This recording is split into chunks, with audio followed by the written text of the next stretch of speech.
If you're listening to this, your day is ending or your night is beginning, and either way, you are welcome here.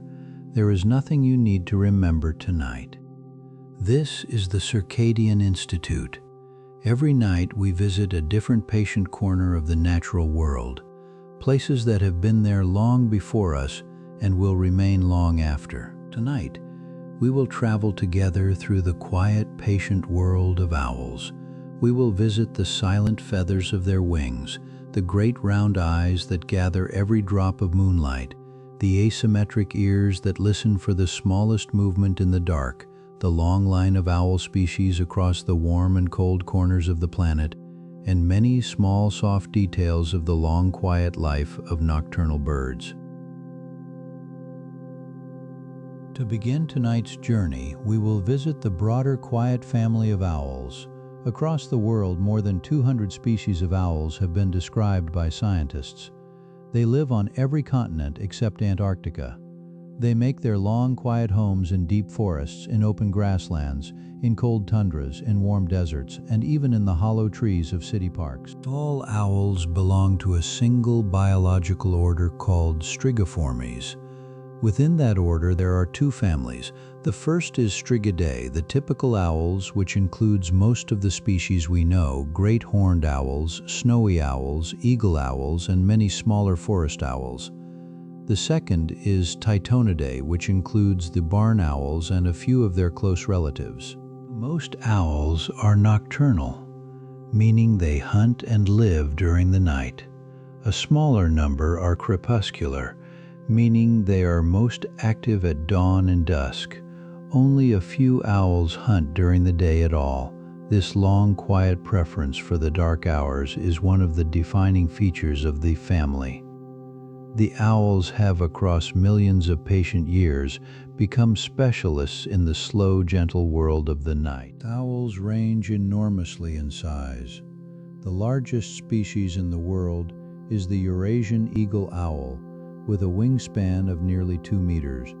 The smallest is the elf owl, found in the warm deserts of the southwestern United States and Mexico, which measures only about 13 centimeters from head to tail. The plumage of owls is almost always cryptic, meaning that it blends very quietly into their surroundings.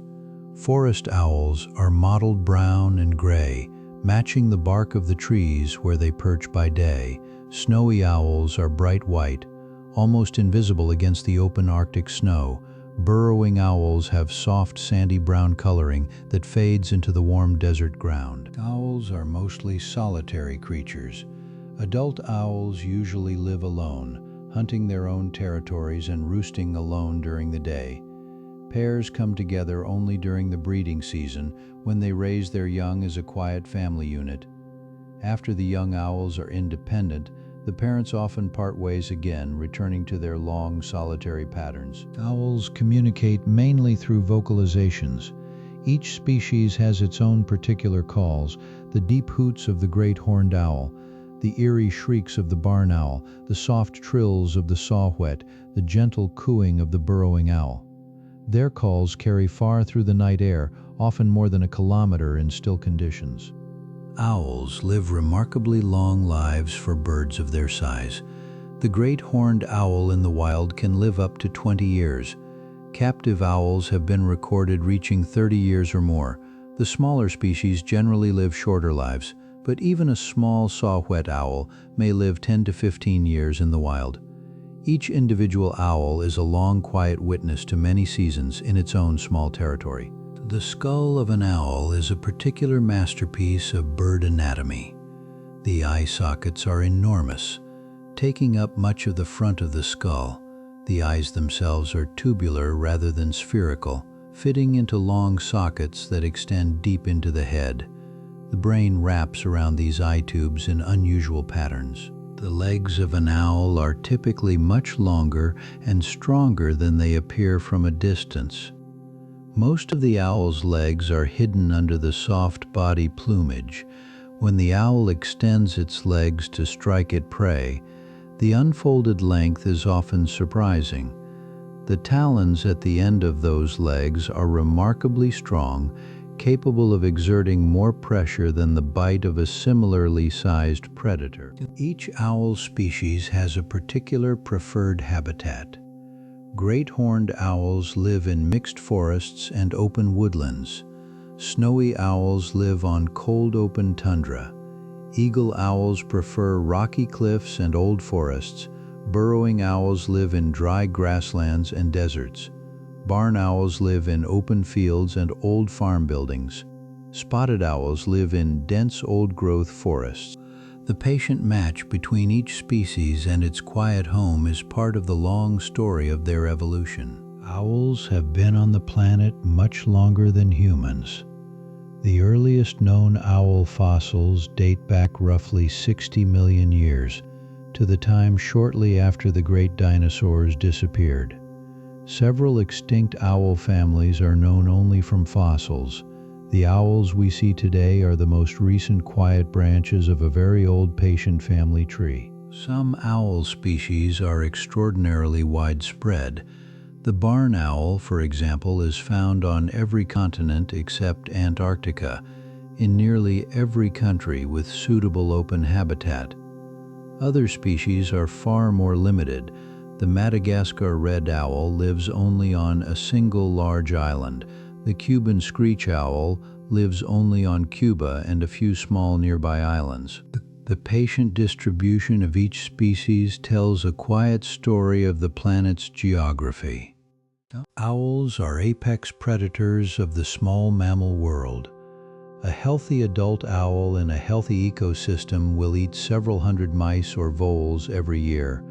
A breeding pair raising owlets may consume more than 1,000 small rodents in a single season. By keeping rodent populations in check, owls play an essential quiet role in the ecosystems where they live. Despite their patient skill at hunting, many owl species today face quiet threats from human activity. Loss of forest habitat, light pollution that interferes with their hunting, secondary poisoning from rodenticides, and collisions with vehicles all reduce their populations. Several species are now classified as vulnerable or endangered. The night they live in is slowly changing around them. The conservation of owls is now an active area of patient quiet work in many countries. Wildlife rehabilitation centers care for injured owls, releasing them when they are ready. Forest reserves protect the deep old-growth woods where many species need to nest. Citizen scientists count owls each spring by listening for calls in the early evening. Each small effort adds up across the long, patient years. Tonight, somewhere in the long, quiet forests of the planet, an owl is sitting silently on a branch. Its eyes are wide, gathering every drop of moonlight. Its ears are listening for the smallest sound. Its soft feathers are perfectly still. We will spend the rest of tonight gently visiting many particular kinds of owls, one quiet, patient species at a time. One of the most remarkable abilities of owls is the silent flight of their soft, patient wings. When an ordinary bird flies, the rush of air through its feathers makes a clear and audible sound. A pigeon's wing beats can be heard from many meters away. A duck's flight makes a quiet, whirring whistle, but the wings of an owl move through the night air without a single audible sound. This patient acoustic miracle is the result of 3 small adaptations of the owl's wing feathers. Each adaptation works together with the others to muffle the sound of the air moving past the wing. Together they make the owl one of the quietest large flying creatures anywhere on the planet. They are also some of the most carefully studied feather details in all of biology. The first adaptation is the comb-like leading edge of the primary flight feathers. If you look closely at the front edge of an owl's outer wing feather, you will see a series of small fine serrations like the teeth of a tiny comb. These serrations break up the smooth flow of air over the wing, scattering the turbulence into countless tiny eddies that are too small and too high-pitched to be heard. The second adaptation is the velvety surface of the upper wing. The fine top texture of an owl's wing feathers is unusually soft, almost like a layer of warm down. This soft surface absorbs much of the friction noise that would otherwise be produced as air slides over the moving wing. The result is that even at the highest speed, the wing produces almost no audible whisper. The third adaptation is the fringed trailing edge. At the back edge of each major flight feather, the barbs do not end in a sharp, clean line. Instead, they break apart into many fine, soft fringes. These fringes scatter the small remaining air turbulence as the wing passes through, further reducing the noise of flight to nearly nothing at all. All three of these adaptations are unique to owls. No other bird family has them in such a developed form. A few species, such as some hawks and kingfishers, have minor versions of one or another of these features, but only owls have all three together. This is why no other bird can match the patient silence of an owl in flight. The silent flight of owls serves two patient purposes. The first is the obvious one.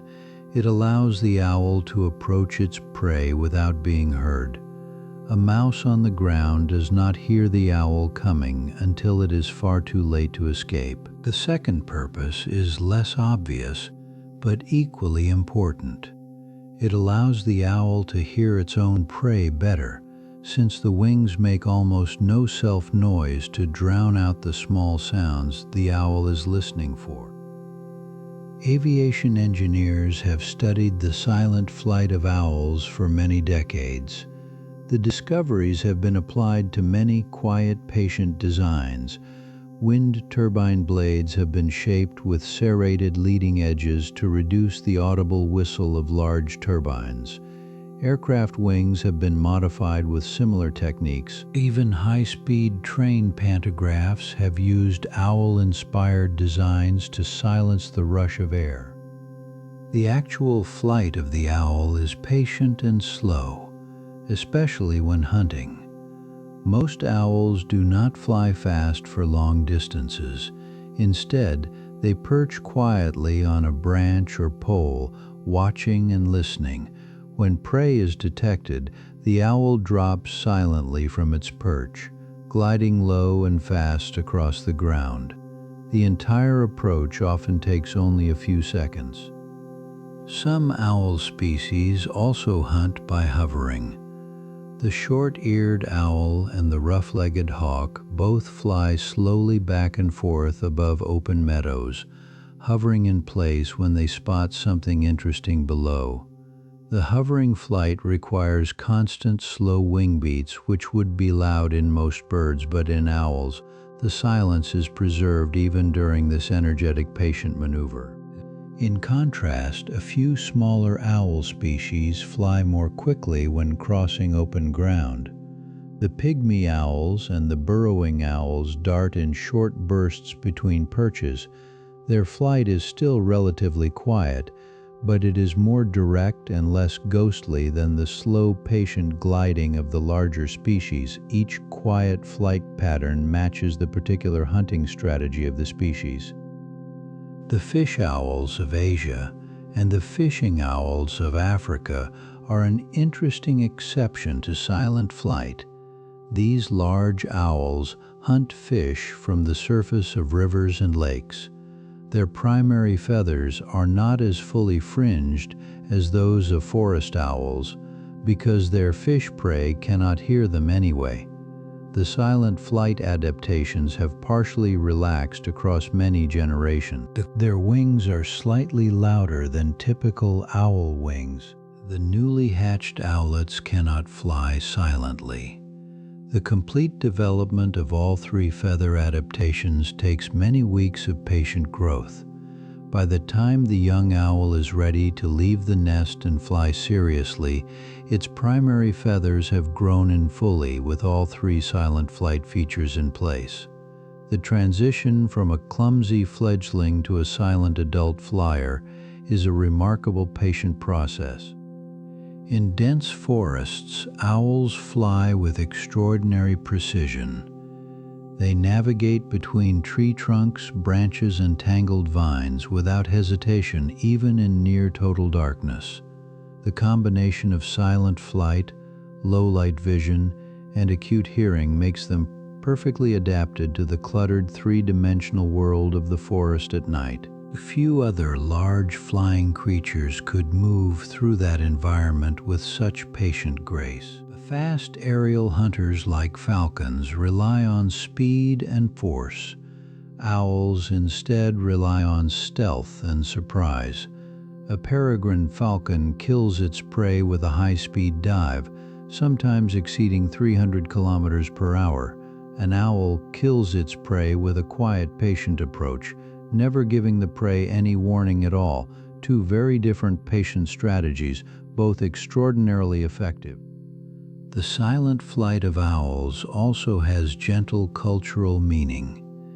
In many traditions, the owl's noiseless approach has been seen as a symbol of quiet wisdom, of careful, patient observation, or of a presence that watches without disturbing. The fact that no one hears the owl arriving is part of why the owl has so often appeared in stories of mystery and gentle insight. Tonight, somewhere in a quiet forest, an owl is silently lifting from a branch. Its wings are spreading wide. The fringed, trailing edges are catching the cool air. The serrated leading edges are scattering the turbulence. The velvety upper surfaces are absorbing the friction. The owl drifts off into the moonlit dark without a single audible sound, exactly as countless other owls have done across millions of patient years. Among the many quiet wonders of the owl, the eyes are perhaps the most striking. Round, large, and luminous, they dominate the front of the owl's face. They are the most prominent visual feature of every owl species, from the tiny elf owl to the massive Eurasian Eagle Owl. They are also among the most highly adapted eyes of any animal on the planet for the gentle work of seeing in the dark. The eyes of an owl are remarkably large in proportion to its head. In some species, the eyes make up nearly 5% of the total body weight. By comparison, human eyes make up less than 1% of body weight. If a human had eyes proportionally as large as a great horned owl, they would be roughly the size of large oranges. The owl carries this gentle visual mass at the very front of its skull. Unlike the spherical eyes of most animals, owl eyes are tubular in shape.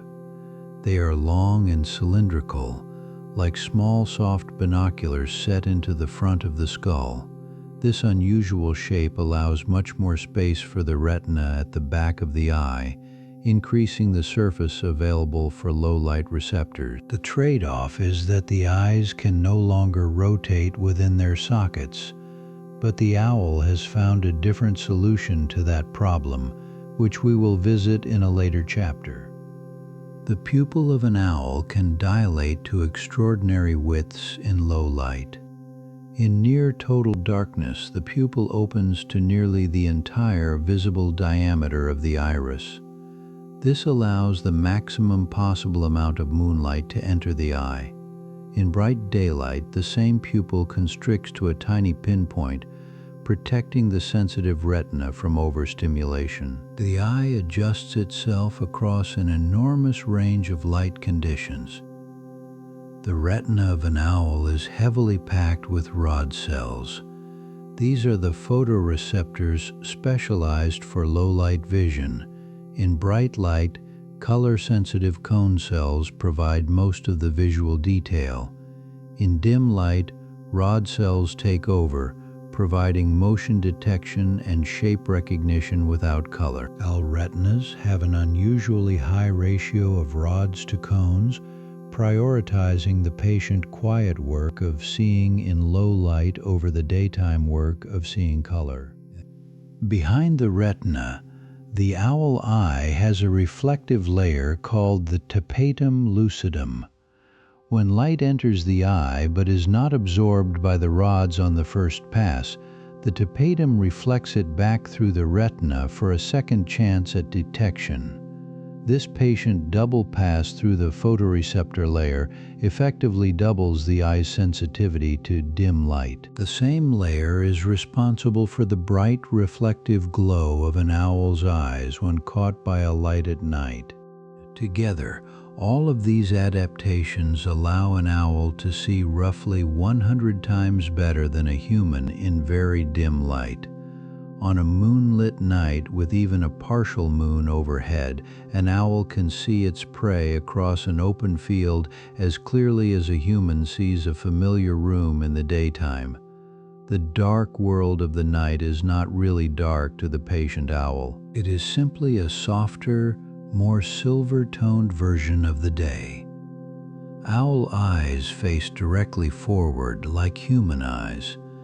This forward-facing arrangement gives the owl excellent binocular vision in front, with overlapping fields of view from both eyes.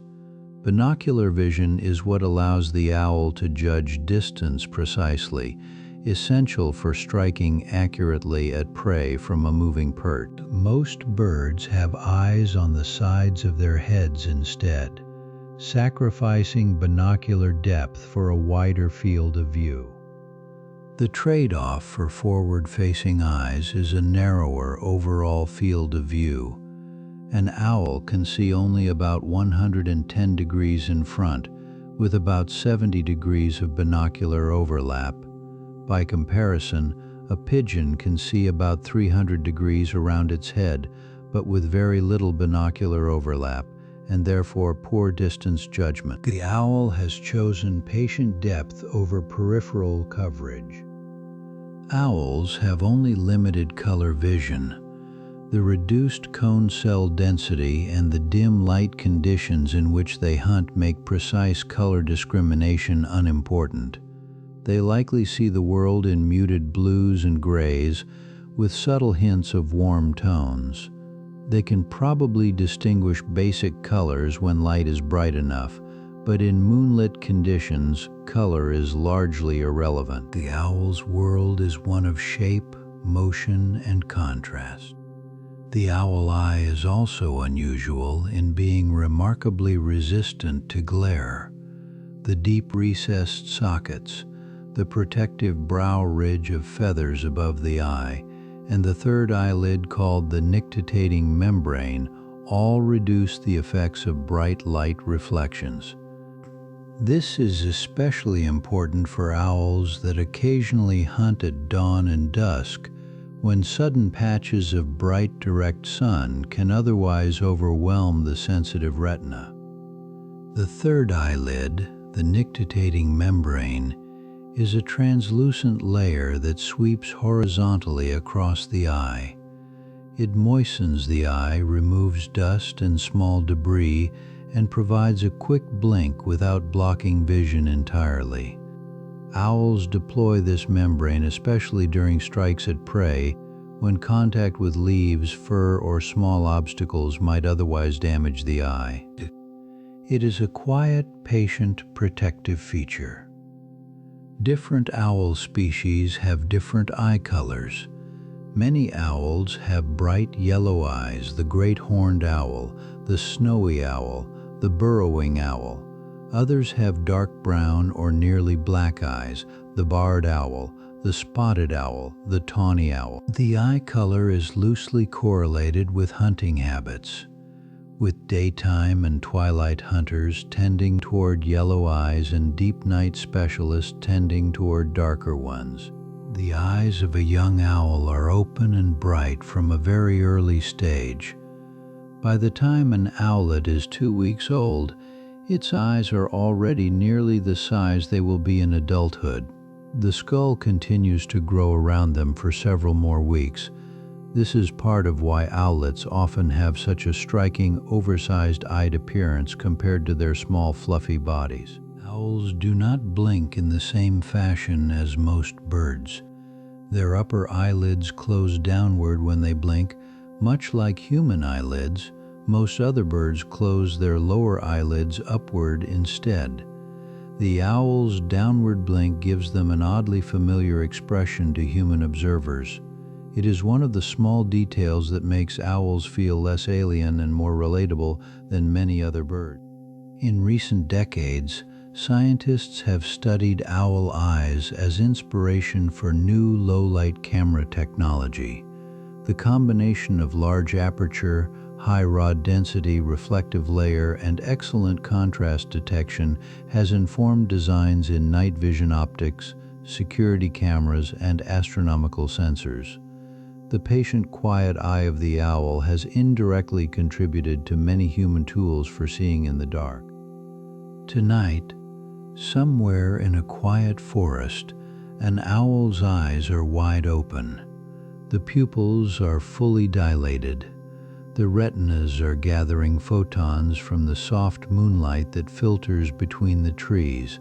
The brain behind the eyes is quietly assembling a clear silver picture of the surrounding world.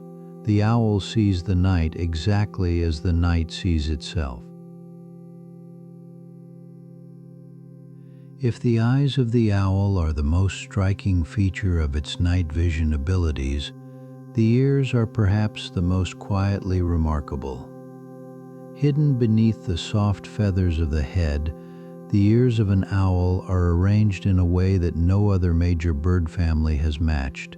They are asymmetric. The opening of one ear sits higher on the skull than the opening of the other, and this small difference enables some of the most precise hearing in the entire animal kingdom.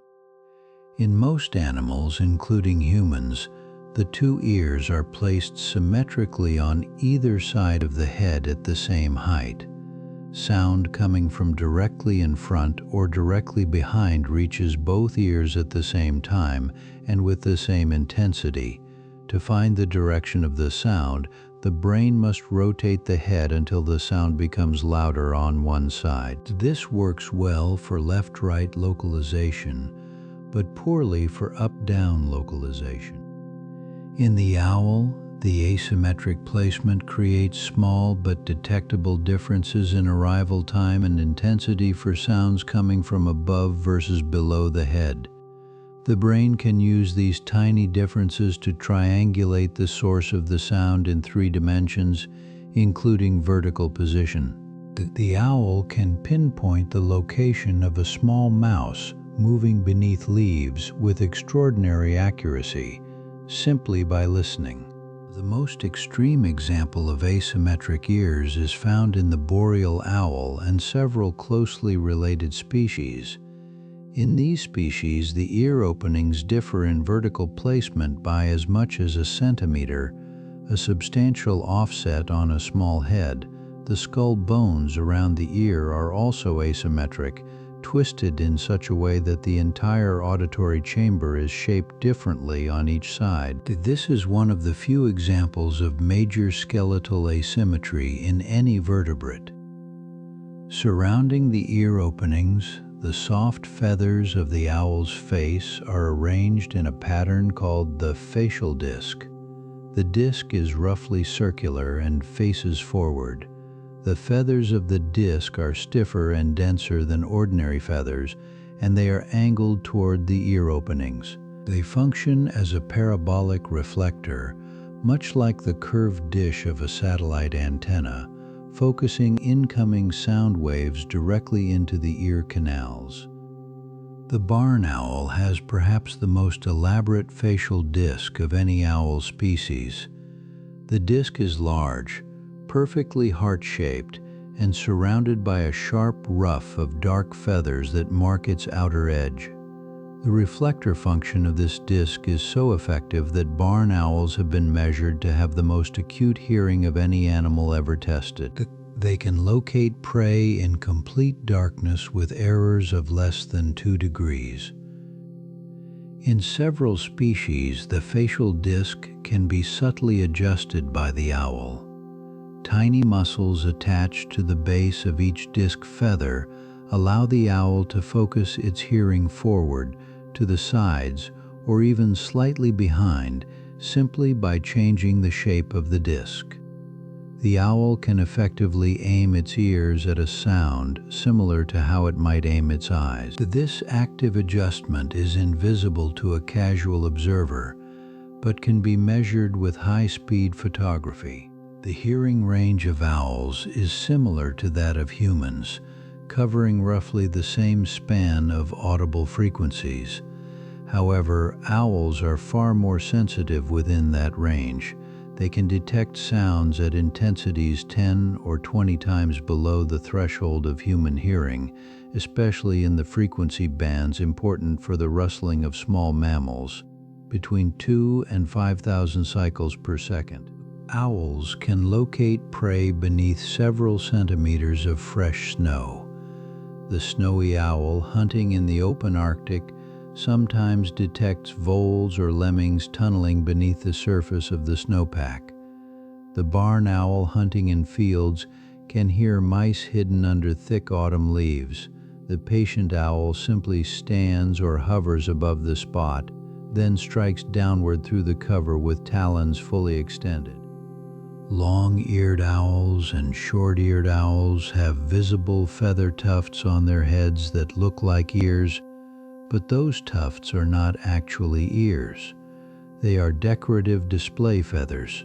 The real ears are still hidden beneath the side feathers of the head, just as in other owl species. The visible ear tufts probably function in camouflage, breaking up the round outline of the head, or in social signaling between individuals. The ears of an owl operate in close coordination with the eyes during hunting. When an owl detects a sound from a particular direction, it quickly turns its head toward that direction. Once aimed, the eyes can take over for a final visual confirmation, especially in dim moonlight. The two senses work together as a patient, quiet team. Ears for initial detection across a wide range, eyes for fine targeting at close distance. Owl ears begin developing in the egg. By the time an owlet hatches, its ears are already partially functional. Within a few weeks, the asymmetric ear placement is established as the skull continues to grow. The young owl then learns over a period of several months to map its sound space and to translate the small timing differences between its two ears into accurate three-dimensional localization. The patient calibration of owl hearing is partly innate and partly learned. In ornithology research, owls have been studied extensively as model organisms for understanding sound localization. Much of what we know about how the brain processes the timing differences between two ears comes from experiments with barn owls. The owl's brain has special neural circuits dedicated to comparing arrival times of sounds at the two ears, with precision down to microseconds. Some owls can also hear in the lower frequency range that approaches the threshold of human hearing. The deep hooting calls of great horned owls and eagle owls carry well at low frequencies, allowing communication across long distances in dense forest. The owl's ears are tuned not only for hunting but also for the long, quiet conversations that pass between distant individuals during the breeding season. Excessive nighttime noise pollution can disrupt owl hearing. In areas near highways, factories, or large airports, the constant low-frequency hum of human activity can mask the small sounds owls listen for.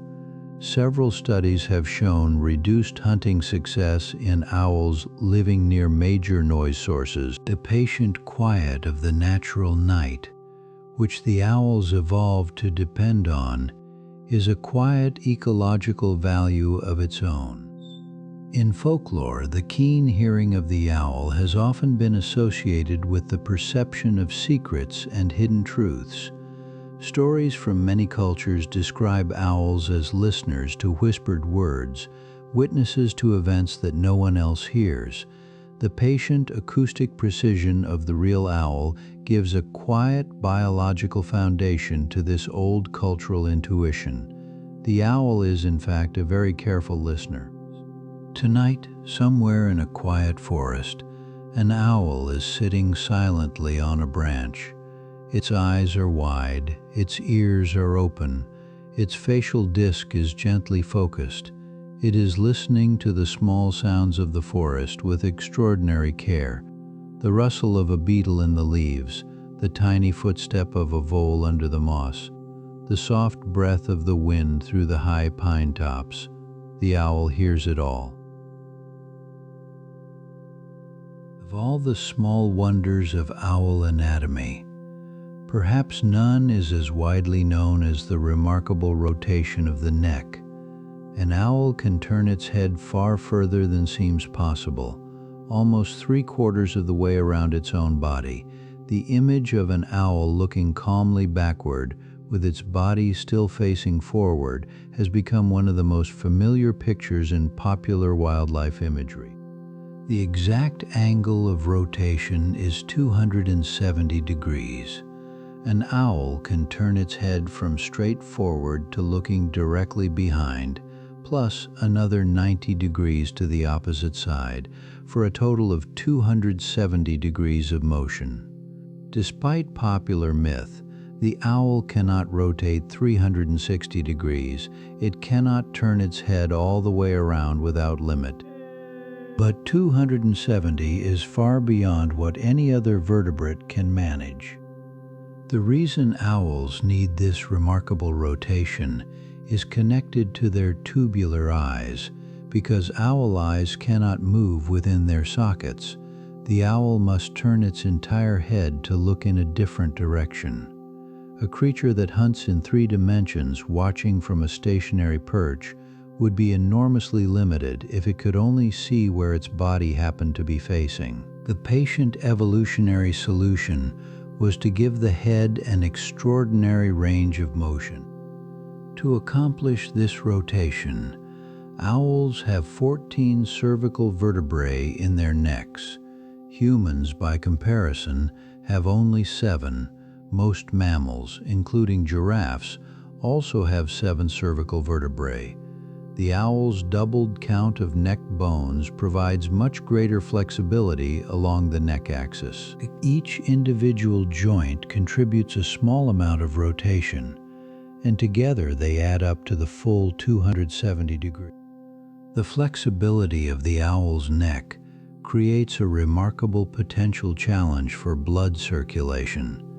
In most animals, sharp turning of the head can pinch or compress the major blood vessels carrying blood to and from the brain. A human who tried to turn their head as far as an owl turns would risk a stroke. The owl, however, has solved this problem with several clever quiet adaptations of its vascular system. The first adaptation is the unusual pathway of the vertebral arteries. In most birds and mammals, the vertebral arteries pass through small holes in each cervical vertebra, called the transverse foramina. These tight passages can compress the arteries during sharp turns. In owls, the holes are much larger than the arteries themselves, leaving plenty of room for the vessels to flex without being pinched. The second adaptation involves the carotid arteries. These large vessels run along the front of the neck and supply much of the blood to the brain. In owls, the carotids and the vertebral arteries are connected by small bypass vessels at the base of the skull. If one set of arteries is briefly compressed during a sharp turn, blood can still reach the brain through the alternate pathway. This patient vascular network ensures continuous flow. The third adaptation is the unusual elasticity of the arteries themselves. The arterial walls in the owl's neck are unusually stretchy, allowing the vessels to deform smoothly during rotation rather than kinking. Pressure can also build up locally in the vessels just below the brain, providing a small reservoir of blood that maintains supply to the head even during the most extreme turning movements. The combination of these three adaptations means an owl can turn its head all the way around without any interruption to its blood supply.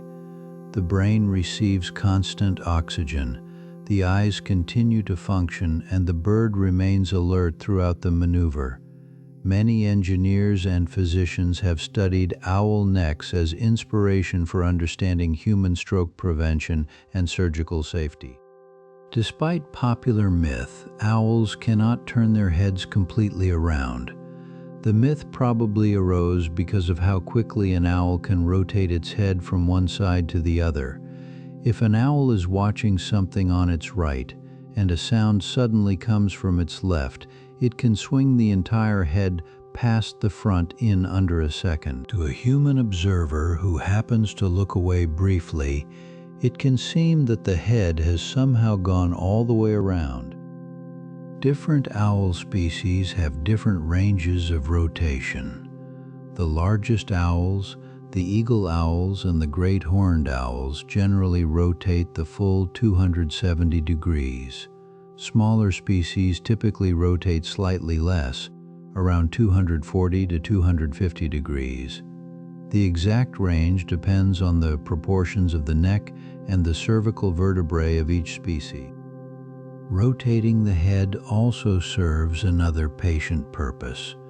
Because the eyes cannot move, the owl uses head bobbing, small repeated movements of the head from side to side or up and down, to gather visual information from slightly different angles. This parallax bobbing improves depth perception, especially for stationary or distant objects. The behavior is most visible in younger owls and in species like the burrowing owl that often watches from open ground. In flight, owls keep their heads remarkably stable. Even as the body rolls or turns during a maneuver, the head can remain locked in space, looking at a single point. This stability is achieved through quick, small counter movements of the neck. It is the same principle that allows hawks to track prey from a moving perch, but in owls it is even more developed because of the extreme neck flexibility. The patient rotation of the head is one of the small visible behaviors that gives owls their characteristic mysterious appearance. To watch a calm owl slowly turning its head to follow a sound is to watch a creature operating at a very different visual rhythm from the human one. The slow, precise movement carries a quiet intelligence that has caught human attention across countless cultures. Veterinarians who study owl injuries note that owls almost never suffer neck strain or vascular damage from their own head movements. The system is so well adapted that natural rotation, no matter how extreme, presents no risk to the animal. Injuries to owl necks come almost exclusively from external impacts, collisions with vehicles or fences, predator attacks, or rough captures. In many cultures, the owl's flexible neck has appeared in stories as a symbol of clear sight in all directions, of awareness that misses nothing.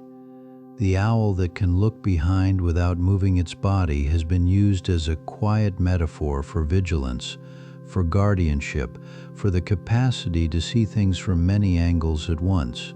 The literal anatomy carries gentle figurative weight. Tonight, somewhere in a quiet forest, an owl is slowly turning its head.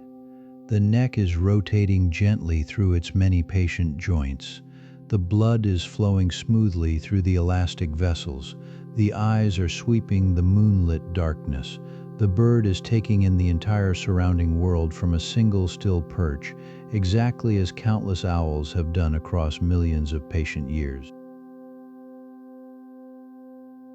A breeding pair of barn owls typically produces between 4 and 7 eggs, although larger broods of 10 or 12 eggs occur during years of high prey availability. The eggs are laid at intervals of 2 to 3 days and hatch in the same staggered order. The oldest owlet may be several weeks ahead of the youngest, leading to a wide range of sizes within a single nest. The system is harsh during low food years, but extremely productive in good ones. Young barn owls leave the nest at around 2 months of age. They spend several more weeks practicing flight and hunting, often returning to the nest area between hunting trips. By the end of the 3rd or 4th month, they are independent. Many young barn owls then disperse over considerable distances, sometimes traveling 50 kilometers or more before settling into their own territories. Barn owls are not migratory in the classical sense. Adult birds usually remain in their established territories year-round. However, in cold northern climates, some individuals may move shorter distances during severe winters to find better hunting conditions. Some populations face significant challenges during particularly cold winters when snow cover prevents access to small mammals beneath. In recent decades, barn owl populations have declined in many parts of their range. The loss of small farms with old barns, the increased use of secondary rodenticides, and the loss of rough grassland for hunting have all contributed to the patient quiet pressure on the species. Conservation programs in several countries have built artificial nest boxes and restored hunting habitat with notable patient success. The barn owl appears in mythology and folklore on every continent where it lives. In many European traditions, it has been associated with omens of death, with witches or with restless spirits. In ancient Egypt, the owl hieroglyph was a barn owl. In Maori tradition in New Zealand, it is called the ruru, although that name technically refers to the moorpork owl. Across cultures, the pale, ghostly face has captured the human imagination. In some quiet rural communities, barn owls are still considered a quiet sign of good fortune.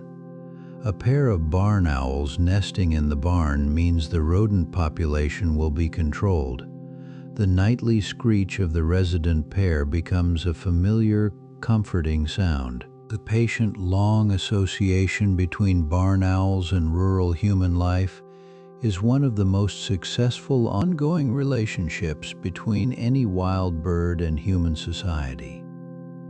Tonight, somewhere across the patient farmlands and grasslands of the world, barn owls are quietly emerging from their daytime roosts.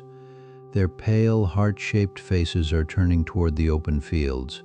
Their soft feathers are beginning the slow, silent work of the night. They will hunt all night, return to their hidden nests at dawn, and rest through the long, warm day, exactly as countless barn owls have done for many quiet centuries.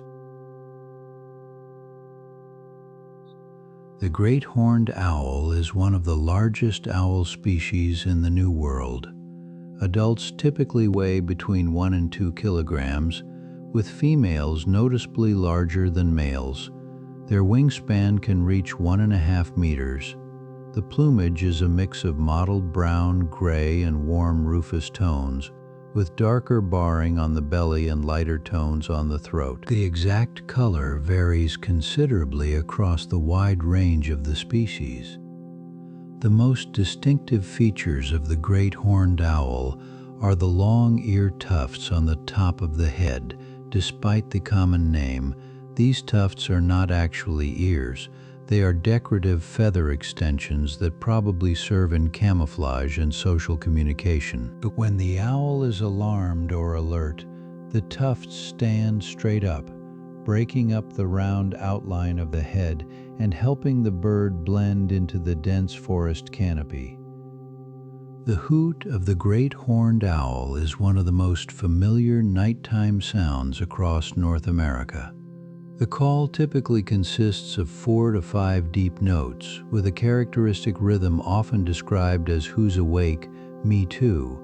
The lower voice belongs to the larger female, and the slightly higher voice to the smaller male. Together, mated pairs hoot back and forth in long, quiet duets that can continue for many minutes. Great horned owls are remarkable generalist hunters. Their diet includes virtually any small or medium-sized animal they can catch: mice, voles, rabbits, squirrels, skunks, opossums, ducks, geese, and even other owls. In some regions, they are the main predator of striped skunks despite the strong defensive odor. The owls have a poorly developed sense of smell and are not bothered by the spray. Their hunting strategy is patient and powerful. Great horned owls typically perch silently on a high branch or rocky outcrop, scanning the surrounding area. When prey is spotted, they drop with talons fully extended, striking with extraordinary force. The grip strength of a great horned owl is among the strongest of any North American bird, capable of crushing bones and exerting hundreds of pounds of pressure per square inch. Great horned owls are one of the few bird species capable of taking prey larger than themselves. They have been recorded killing porcupines, full-grown skunks, and even small dogs. The combination of patient hunting, silent flight, and powerful talons makes them effectively the apex nocturnal predator of much of their range. Few other species pose any meaningful threat to a healthy adult great horned owl. The breeding season of great horned owls is the earliest of any North American bird. In many regions, pairs begin courting and selecting nest sites in late autumn. Eggs are typically laid in January or early February, often when snow still covers the ground. The female incubates the eggs through the coldest weeks of winter, while the male delivers food. By the time spring arrives, the owlets are already partially grown. Great horned owls do not build their own nests. They typically use the abandoned nests of other large birds: hawks, eagles, ravens, or great blue herons.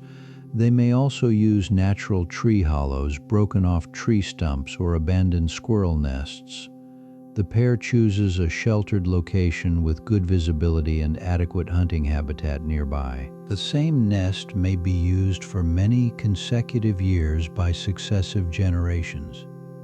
A typical clutch consists of 2 to 3 eggs, occasionally 4. The eggs are laid at intervals of several days and hatch asynchronously. The eldest owlet has a significant size advantage over the youngest, and during years of poor food availability, the smallest may not survive. In good years, all the owlets grow to full size and are fed continuously by the parent birds.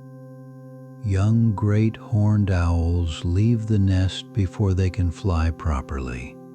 They climb out of the nest to nearby branches at around 6 weeks of age, a behavior called branching. They then practice short, awkward flights for several more weeks while still being fed by the parents. Full independence is achieved at about 3 to 4 months, though some young owls remain near their parents into late summer. Great horned owls are extraordinarily territorial. A breeding pair defends an area of 1 to several square kilometers, depending on habitat quality. Both members of the pair vocalize regularly to advertise their territory and to coordinate with each other. Intruder owls are typically driven off with aggressive vocal displays and, if necessary, physical attacks. Disputes between neighboring pairs are usually settled with hoots rather than violence. In urban and suburban areas across North America, great horned owls have adapted remarkably well. They nest in city parks, large cemeteries, golf courses, and even on tall building ledges. Their diet shifts toward urban prey: pigeons, rats, squirrels, and rabbits. The presence of a great horned owl in a city neighborhood is often unnoticed by the human residents, but it can be detected on quiet nights by the deep, familiar hooting. The lifespan of great horned owls in the wild can reach 20 years, although most individuals live considerably less due to natural hazards. In captivity, individuals have lived to nearly 30 years. The patient, long lifespan of the species, combined with its territorial nature, means that single great horned owls often become long familiar residents of particular forests where their voices can be heard year after year.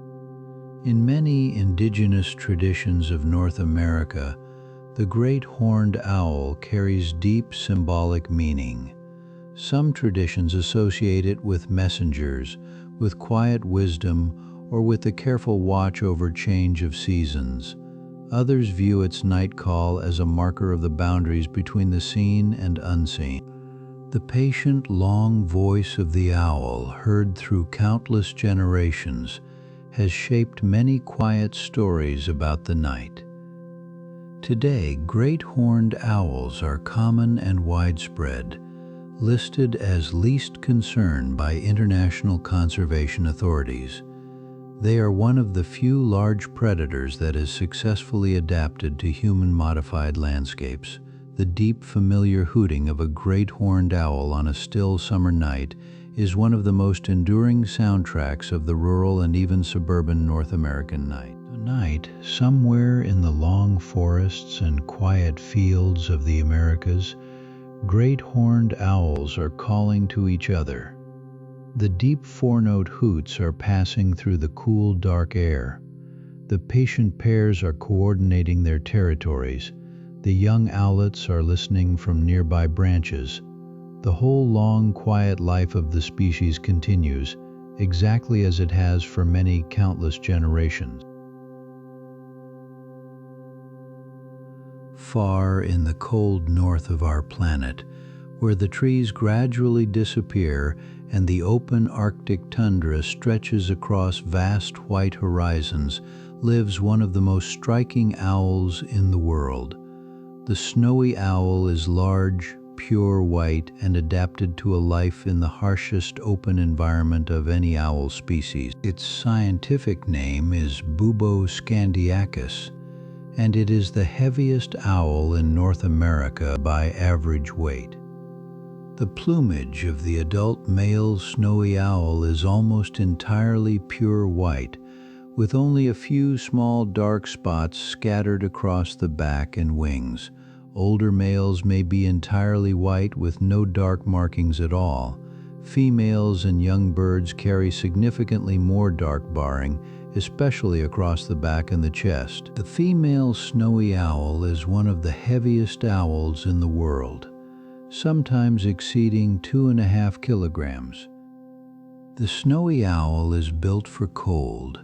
Its body is large and heavily feathered, with thick down beneath the outer plumage. The legs and feet are densely covered in soft white feathers all the way down to the talons. Even the toes are heavily feathered, providing insulation against the frozen ground. In the deepest winter, the snowy owl can survive temperatures of -50 degrees Celsius without difficulty. Unlike most owls, snowy owls hunt during the day as well as at night. The Arctic summer features 24 hours of daylight, while the Arctic winter features 24 hours of darkness. Snowy owls have therefore evolved to hunt in nearly any light condition. Their patient strategy adapts seamlessly across the full cycle of the polar year. They are perhaps the most temporally flexible of all owl species. The primary prey of snowy owls is the lemming, a small rodent that lives across the Arctic tundra. In good lemming years, snowy owl populations explode, with breeding pairs raising large broods of young. In poor lemming years, the owls may not breed at all, or may move long distances south in search of better hunting. The fortunes of the snowy owl follow the long, quiet rhythm of the lemming population cycle.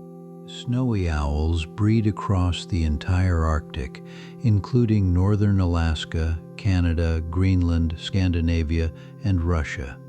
They nest on the open ground, choosing a slightly elevated patient location with good visibility, a rise in the tundra, the top of a small mound, or the edge of a frozen lake.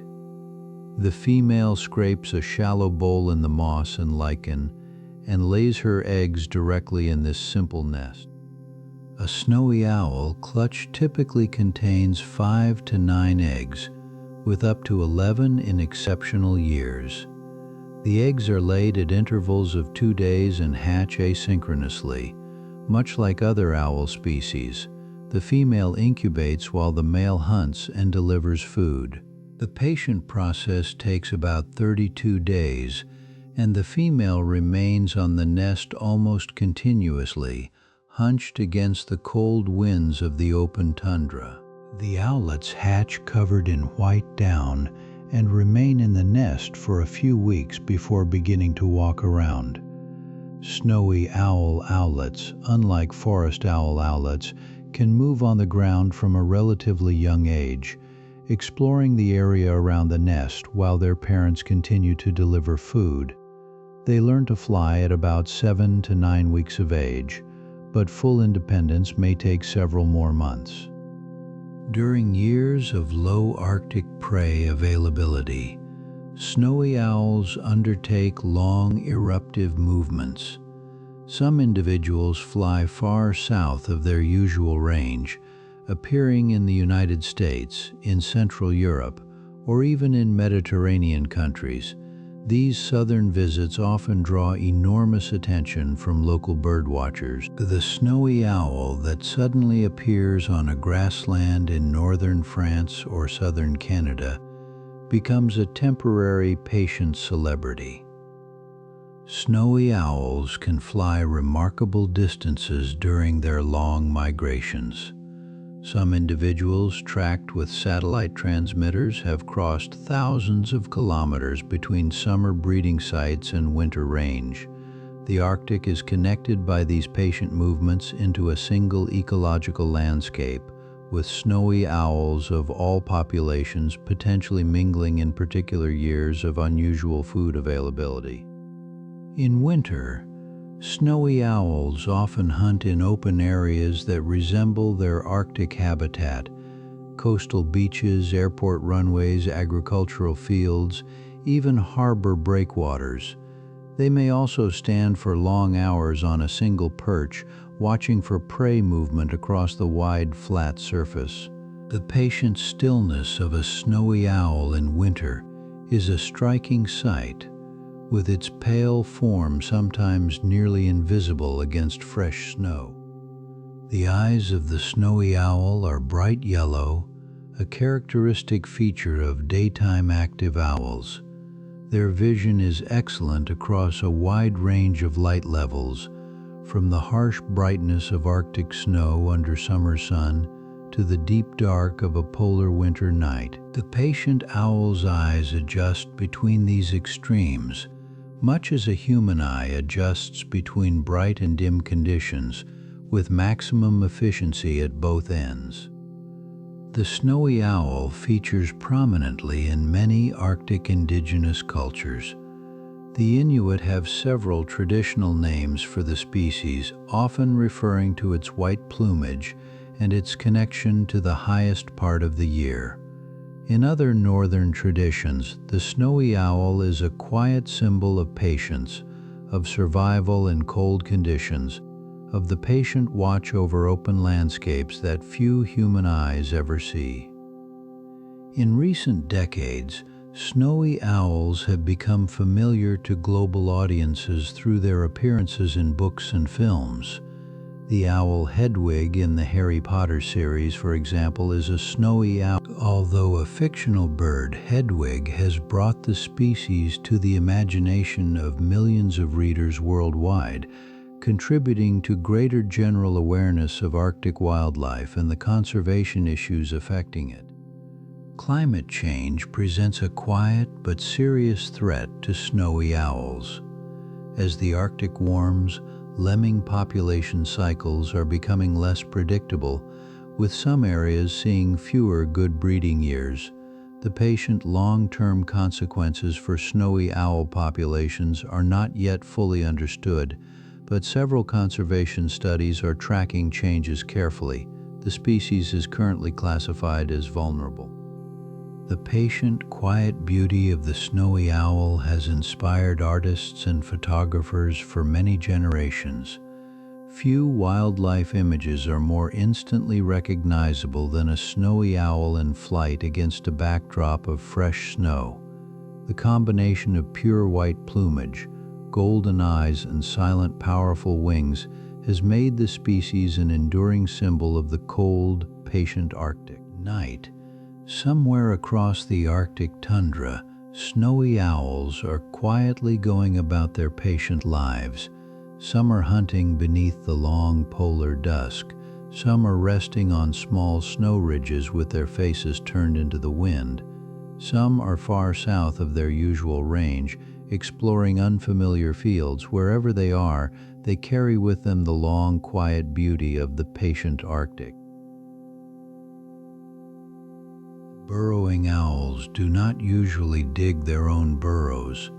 They take over the abandoned tunnels of other animals, most commonly prairie dogs and ground squirrels in North America, and viscachas, armadillos, or owl wasps in South America. Once a suitable burrow is found, the owl pair may modify it slightly, lining the entrance with bits of dry vegetation and other small materials. Unlike most owls, burrowing owls are active during the day. They hunt and feed primarily during the morning and evening hours, with quieter periods around midday.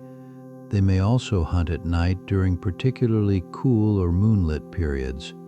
This diurnal crepuscular pattern is unusual among the owl family and gives birdwatchers an excellent opportunity to observe and photograph the species. The particularly interesting behavior of the burrowing owl is the use of cattle dung. Pairs of burrowing owls deliberately collect dry mammal manure and place it around the entrance of their burrows. The exact purpose was long debated, but careful research has suggested that the dung attracts dung beetles, which then become a convenient food source close to the burrow. The patient owls have effectively built a small farm at their front door. The diet of burrowing owls includes a variety of small prey. Insects make up a large portion of their food: beetles, grasshoppers, scorpions, and centipedes. Small rodents, lizards, and small birds are also taken. The owls catch insects on the wing or by walking on the ground, while small mammals are captured with the same patient pounce from perch strategy used by most owl species. The legs of the burrowing owl are particularly long for an owl, allowing it to walk and even run across the ground in pursuit of insects. Burrowing owls have been observed running short distances on flat surfaces, an unusual behavior in the owl family. Some have even been observed catching insects in mid-flight by leaping from the ground or from low perches. Breeding season for burrowing owls varies across their large range, but most northern populations begin courtship in March or April. The female lays between 4 and 12 eggs in a chamber at the end of the burrow tunnel, sometimes several meters underground. The eggs hatch after about a month of incubation, and the owlets remain inside the burrow for several more weeks before emerging. Young burrowing owls have a remarkable defensive behavior. When alarmed, they emit a hissing sound that closely resembles the warning rattle of a rattlesnake. This patient mimicry probably discourages potential predators that might otherwise enter the burrow tunnel. Many ground-dwelling predators in the Americas avoid rattlesnakes, and the deception works often enough to provide real protection. Burrowing owls form small, loose colonies with multiple pairs nesting close together when suitable burrow density allows. The colonies can include a few pairs in a small area or, in good prairie dog towns, dozens of pairs spread across many hectares. Within a colony, the owls communicate with vocal calls, displays, and visual signals, maintaining a peaceful social network across the daylight hours. Migration patterns vary by population. Northern burrowing owls migrate south in autumn, returning to their breeding grounds in spring. Southern populations are mostly resident, remaining in their territories year-round. Some individuals travel thousands of kilometers between summer and winter ranges, while others move only short distances. The patient annual rhythm matches the seasonal availability of food and weather conditions.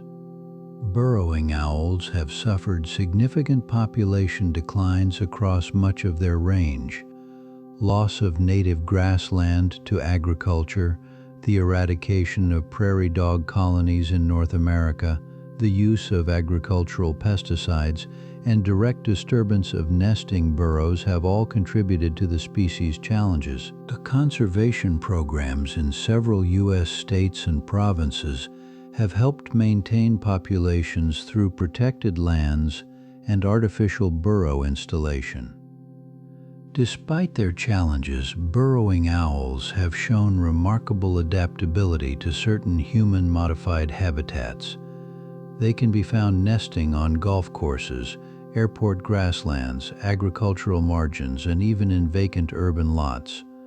Some Florida communities have established protected burrowing owl preserves within suburban areas. The species has demonstrated patient ability to coexist with humans where suitable habitat is preserved. In several indigenous traditions of the Americas, the burrowing owl carries particular meaning. Some Hopi traditions associate it with the god of the underworld, who watches over things growing beneath the surface of the ground. Other Pueblo traditions see it as a quiet protector of crops. The patient owl that lives in the ground rather than the sky has captured many imaginations across countless generations. In modern wildlife biology, the burrowing owl has become an important indicator species for grassland health. Where burrowing owls thrive, the prairie ecosystem is generally functioning well, with prairie dogs present to dig burrows, with insect populations supporting the food web, and with native grasslands intact. The patient, quiet bird at the edge of the tunnel tells a larger ecological story. Tonight, somewhere across the open lands of the Americas, burrowing owls are settling into their patient, quiet routines. Some are still standing at the edges of their burrows, watching the last warm light fade. Others are descending into the underground tunnels for the cool night below. The colonies are gentle and silent, exactly as they have been for many countless seasons before this one. Across the forests, mountains, and rocky landscapes of Europe and Asia lives one of the largest and most powerful owls on the planet. The Eurasian Eagle Owl, scientifically named bubo, is the heaviest owl species in the world, with the largest females approaching 3 kilograms in weight. With a wingspan of nearly 2 meters and intense orange-yellow eyes, it is among the most impressive nocturnal predators anywhere on Earth. The Eurasian Eagle Owl ranges enormously across the continents of Europe and Asia. Its territory stretches from northern Scandinavia and Spain in the west, across the entire Russian boreal forest, into Mongolia, China, and Korea, and south into the Himalayas. Different populations across this vast range vary slightly in size and color, but all share the basic features that make the species so recognizable. The plumage of the Eurasian Eagle Owl is a striking mix of warm browns, soft creams, and dark blacks. The upper body is mottled brown and gray, providing excellent camouflage against tree bark and rocky cliffs. The chest is more boldly streaked with dark vertical lines on a paler background. The face is framed by a soft facial disc with darker edges and topped by long prominent ear tufts that give the bird a regal appearance. The eyes of the Eurasian Eagle Owl are particularly arresting. They are large and a deep orange-yellow color, set forward in the face with a piercing intensity. The eyes can open extremely wide in low light, gathering moonlight with remarkable efficiency. In bright daylight, the pupils contract to small dark dots, but the orange irises remain striking against the darker face. Eurasian eagle owls are extremely territorial. A breeding pair defends an area of several square kilometers, and the same territory may be held by successive generations of owls for many decades. The deep, familiar hooting call of the resident pair carries far through the forest at dusk and dawn, marking the territorial boundaries to neighbors and rivals alike. The diet of the Eurasian eagle owl is remarkably varied. Like the great horned owl in the Americas, this species is a generalist apex predator that takes whatever prey is available. Mammals from the size of mice up to the size of foxes are regularly captured. Birds, including ducks, herons, and even other owls, are often eaten. In some regions, the owls regularly take young deer, hares, and even small wild boars. The grip strength of the Eurasian eagle owl is extraordinary. Its talons are massive, capable of crushing the skull of a fox or a young roe deer with a single squeeze. The combination of silent flight, powerful body, and devastating talons makes the species one of the most effective nocturnal predators in any forest where it lives. Few other animals can challenge an adult eagle owl in its own territory. The hunting range of the Eurasian eagle owl extends from sea level to high mountain elevations. Some populations live in coastal cliff areas, hunting along rocky shorelines. Others live in mountain forests at altitudes of 2,000 meters or more. Still others occupy lowland, deciduous, and coniferous forests across Central Europe and Russia. The patient adaptability of the species across such varied terrain is part of its long evolutionary success. Eurasian eagle owls typically nest on cliff ledges, in shallow rock cavities, or in abandoned nests of other large birds. They do not build elaborate nests of their own. The female lays between 1 and 4 eggs, usually in February or March, depending on the latitude. Incubation lasts about 35 days, with the female sitting through cold late winter weather while the male delivers food to the nest. Young eagle owls develop slowly. They remain in the nest for about 5 weeks before starting to climb out onto nearby ledges or branches. They learn to fly at about 7 to 8 weeks, but continue to be fed by the parents for another 2 months or more. Full independence is not achieved until autumn, more than 5 months after hatching. The patient, long parental care reflects the significant time required to learn the skills needed for successful hunting. Pair bonds in Eurasian eagle owls are typically lifelong. The same male and female remain together for many breeding seasons, defending the same territory together year after year. They roost in proximity, hunt in coordinated patterns, and synchronize their patient annual cycles. When one member of a long-bonded pair dies, the survivor often remains in the territory and may take a new mate after a period of time. In medieval European folklore, the Eurasian eagle owl was widely associated with night, with old forests, with mystery and danger. Its deep hooting call across mountain valleys gave rise to many legends about ghosts, witches, and unseen watchers.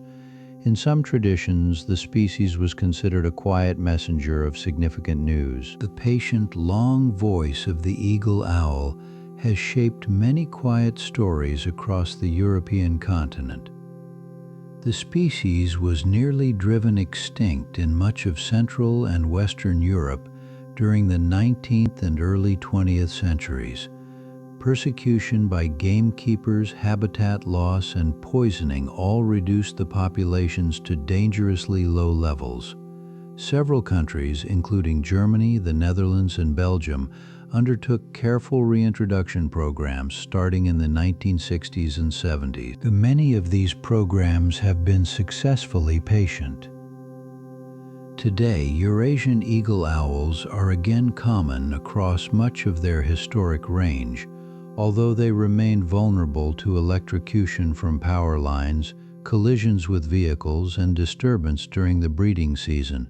Protected nesting sites, modified electricity infrastructure, and continued conservation work have allowed the species to recover from its historic lows. The deep hoot of the eagle owl is heard again across many quiet European nights. Some Eurasian eagle owl pairs have established territories within or near major European cities. Helsinki in Finland is home to several breeding pairs that hunt in city parks at night. Other cities, including Stockholm, Hamburg, and several major Russian centers, have similar urban eagle owl populations. The patient adaptability of the species to modified landscapes is one of the quiet stories of European wildlife recovery.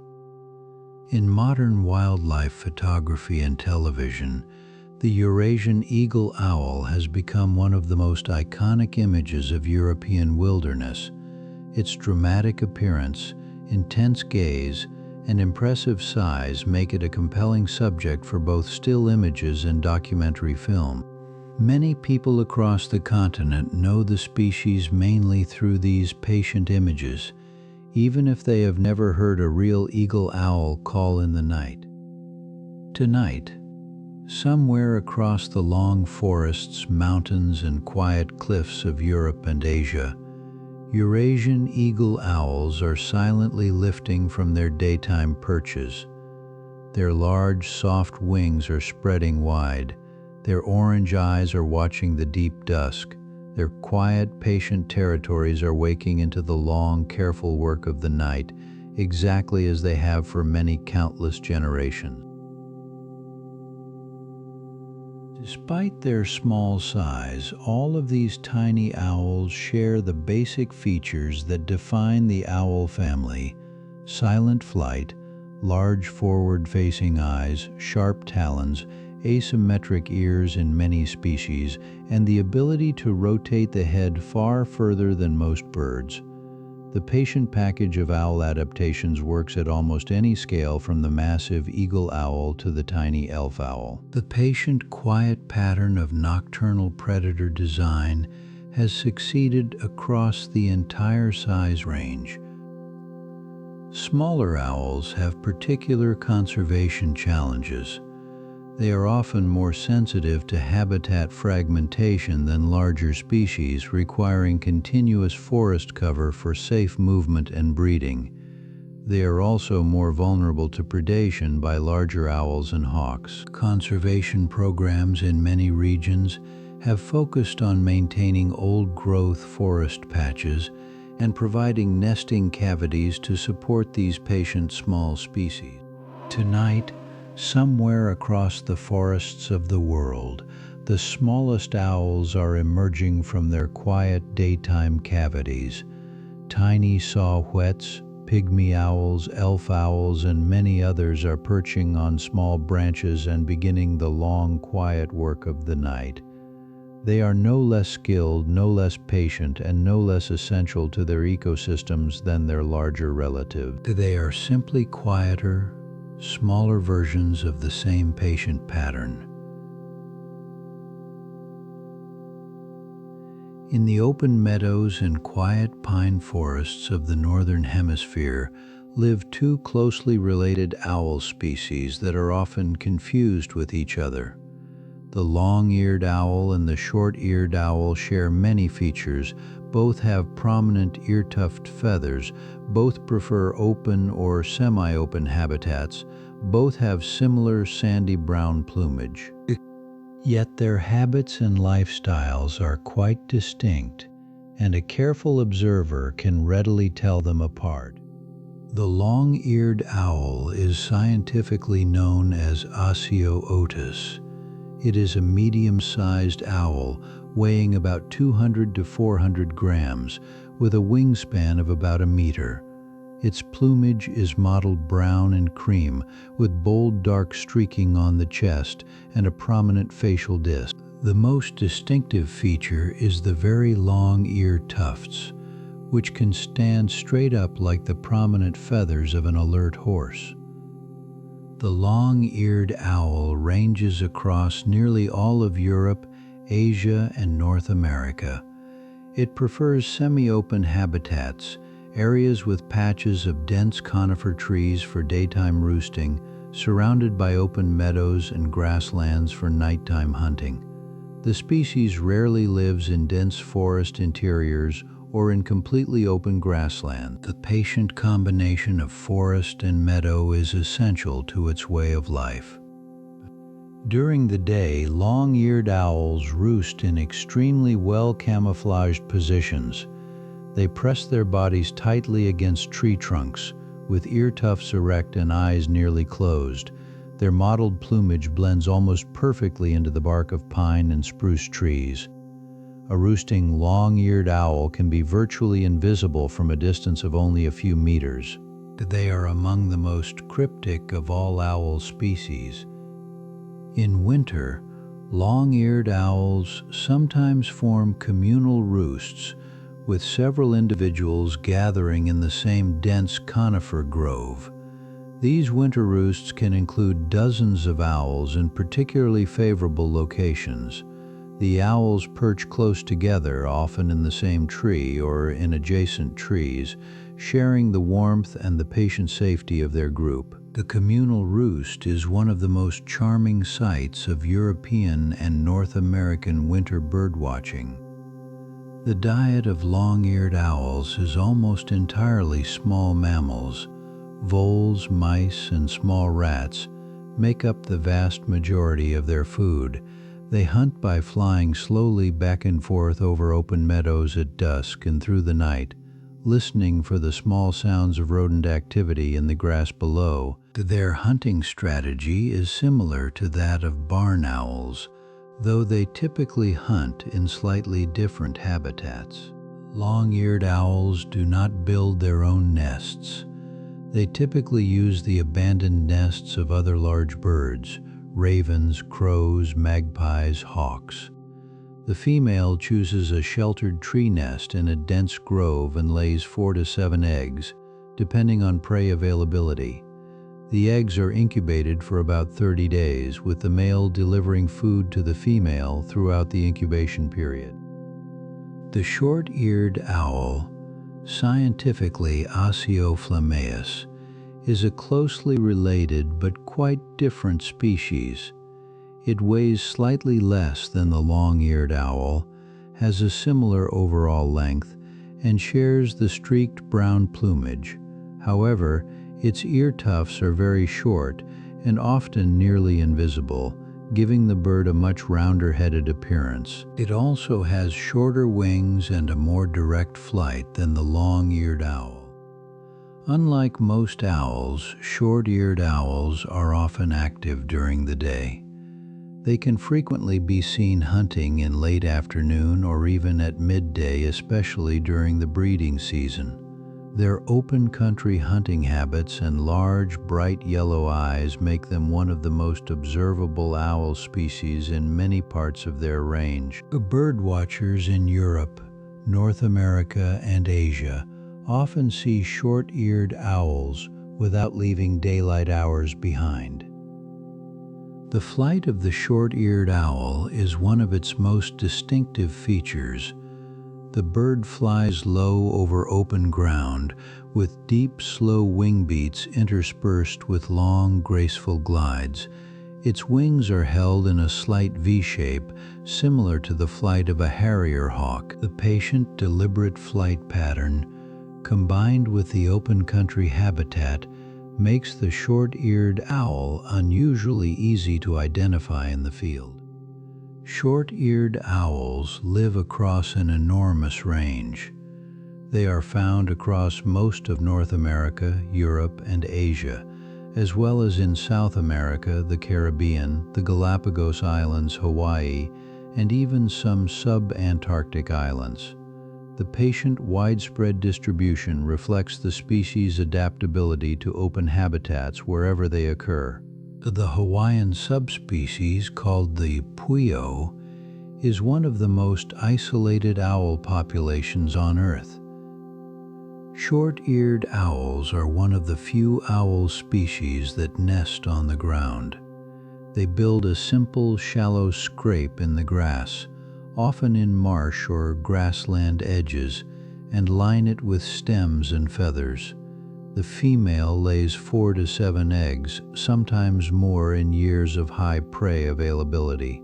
Like the snowy owl, this ground nesting strategy makes short-eared owls particularly vulnerable to disturbance and predation during the breeding season. The diet of short-eared owls consists almost entirely of small mammals, particularly voles.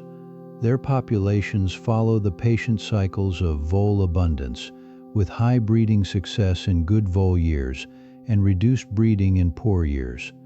In some regions, short-eared owls undertake long eruptive movements during low vole years, appearing in unfamiliar territories where they were previously absent.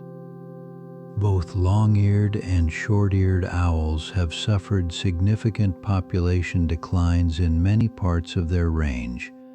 The loss of rough grassland to intensive agriculture, the use of agricultural pesticides that reduce small mammal populations, and the disturbance of nesting sites have all reduced their numbers. Several countries now list these species as conservation priorities, with patient programs supporting habitat preservation and rough grassland restoration. The visible ear tufts on these owls are not actually ears at all. They are decorative feather extensions that probably serve in camouflage and social communication. The real ears of both species are hidden beneath the side feathers of the head, asymmetrically placed for sound localization, just as in other owl species. The patient ear tufts are part of the visual presentation rather than the auditory function. In some indigenous traditions, particularly across Eurasia and the Americas, the long-eared and short-eared owls have been associated with patience, with watchfulness, and with the open spaces between forests and grasslands. Their habit of living in transitional habitats, neither pure forest nor pure meadow, has given them a quiet folkloric role as creatures that move between worlds. Tonight, somewhere across the patient meadows and quiet pine groves of the northern hemisphere, long-eared and short-eared owls are settling into their nightly rhythms. Some are still tucked tightly against tree trunks in their daytime roosts, ear tufts erect. Others are already gliding silently over the open grasslands, soft wings parting the cool air. The patient, quiet pair of related species continues exactly as they have for many centuries. The hunting strategies of owls are among the most refined and patient in the bird world. Across the more than 200 species of owls, particular hunting techniques have evolved to match particular prey, particular habitats, and particular nighttime conditions. Tonight, we will gently visit the broader patterns of owl hunting that connect all these patient, quiet species into a single, careful family. The most common hunting method used by owls is what biologists call sit-and-wait or perch-and-pounce predation. The owl chooses an elevated perch, a tree branch, a fence post, a rocky ledge, and waits silently. From this perch, it scans the surrounding area with both eyes and ears, watching for any movement or sound that suggests prey. This patient sit-and-wait strategy is energy efficient. The owl spends most of its time motionless, conserving energy. The actual flight to capture prey takes only a few seconds and rarely covers more than 100 meters. Compared to the active flight pursuit of falcons or the constant ground patrolling of foxes, the owl's strategy is one of the most economical hunting methods in the entire predatory animal kingdom. Some owl species use a different strategy called quartering. The bird flies slowly back and forth across open ground at low altitude, listening with the facial disc tilted downward. This strategy is used by barn owls, short-eared owls, and several other open country species. It works well in habitats with sparse perches and in conditions where the prey is hidden beneath grass or other ground cover. A small number of owls use hovering flight as their primary hunting strategy. The short-eared owl and several other species can hover for short periods over a particular spot, listening intensely for prey movement below. The hovering flight requires constant slow wing beats, but allows the owl to remain motionless above a suspected prey location until the moment of attack arrives. The diet of most owl species is dominated by small mammals. Voles, mice, rats, shrews, and small rabbits make up the great majority of food taken by the average owl across most of its range. The relative proportions vary by species and by habitat, but the basic pattern of small mammal predation is remarkably consistent across the entire owl family. Owls are essentially the nighttime mammal hunters of the bird world. Many owls also take birds as part of their diet.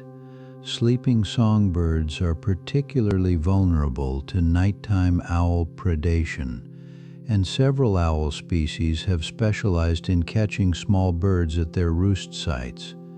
In some regions, owls regularly take ducks, doves, pigeons, and even other smaller owl species. The patient, quiet attack of a sleeping bird's roost is one of the more remarkable parts of owl hunting behavior. Insects make up a significant portion of the diet of smaller owl species.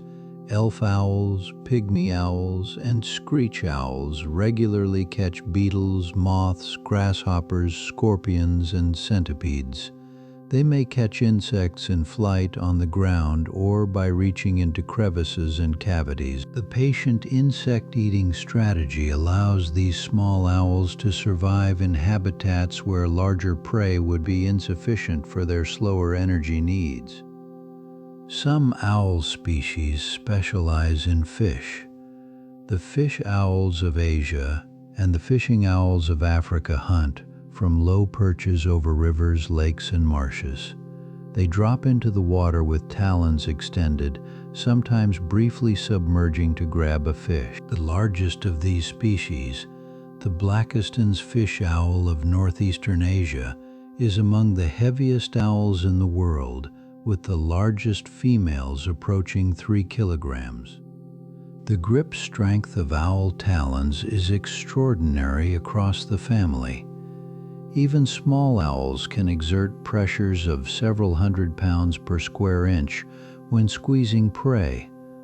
The largest species, eagle owls and great horned owls, can crush the skulls of medium-sized mammals with a single squeeze. The talons themselves are sharp, curved, and arranged in a pattern that allows the owl to grip prey securely from any angle.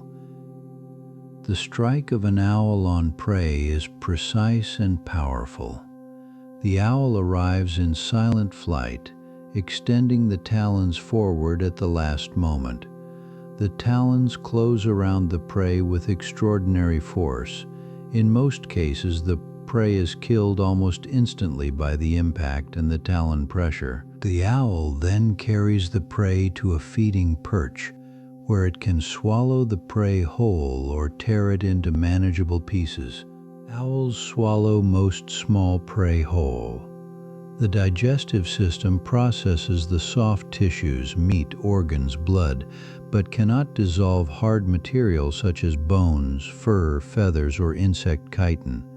These indigestible parts are compressed in the stomach into compact pellets, which the owl regurgitates several hours later. Owl pellets are an important quiet record of what each owl has been eating.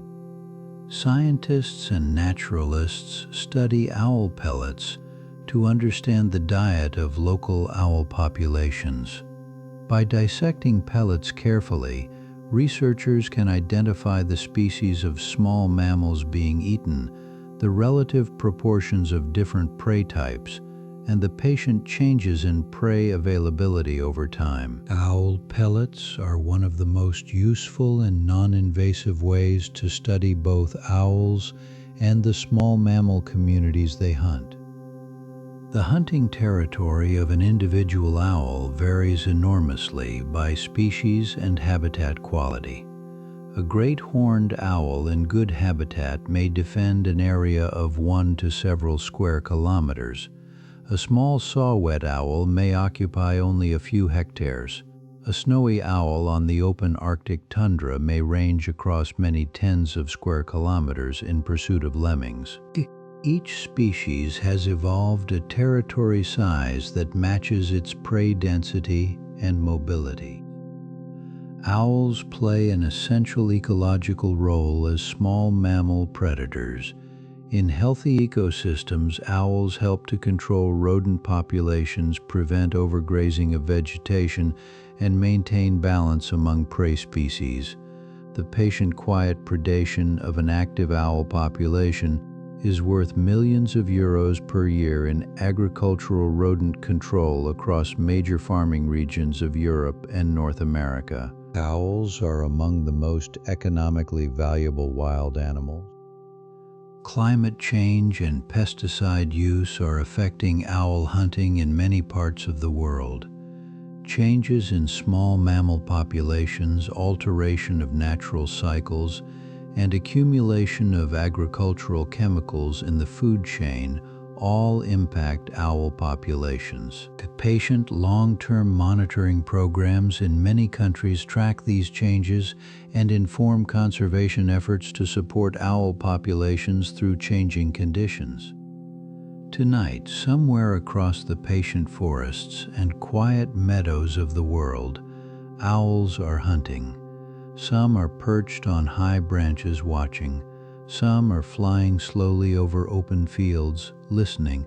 Some are dropping silently toward unseen prey below. The vast, quiet, patient enterprise of owl hunting continues, exactly as it has for many countless quiet centuries. Tree hollows are one of the most common nesting sites across many owl species. The cavity may be a former woodpecker hole, a natural rot pocket in an old tree, or a space left by a fallen branch. Larger species need larger cavities, while smaller species can use smaller spaces. The cavity provides protection from weather, from predators, and from disturbance. a quiet, patient haven for the developing owlets. Some owls, particularly the larger species, use the abandoned nests of large birds. A great horned owl may take over an old red-tailed hawk nest. A long-eared owl may occupy an old magpie nest. The patient inheritance of these stick structures saves the owl considerable energy and provides immediate access to a sheltered breeding platform. The same nest may be used by successive generations of different bird species across the years. Ground nesting owls, including the snowy owl and the short-eared owl, make a simple scrape in the soil or vegetation. The scrape may be lined with grass, feathers, or moss to provide some insulation. The exposed nature of these nests requires careful selection of slightly elevated locations with good visibility. The patient ground nesting owls accept significant risks of predation in exchange for the open habitats their species require. Burrow nesting owls, particularly the burrowing owl, use underground tunnels dug by other animals. The patient tunnel provides excellent protection from weather and most predators. The nest chamber at the end of the tunnel is often several meters underground and protected from temperature extremes of the surface. The burrowing owl is one of the few bird species that has evolved this completely underground breeding strategy. Egg-laying timing varies enormously across the owl family.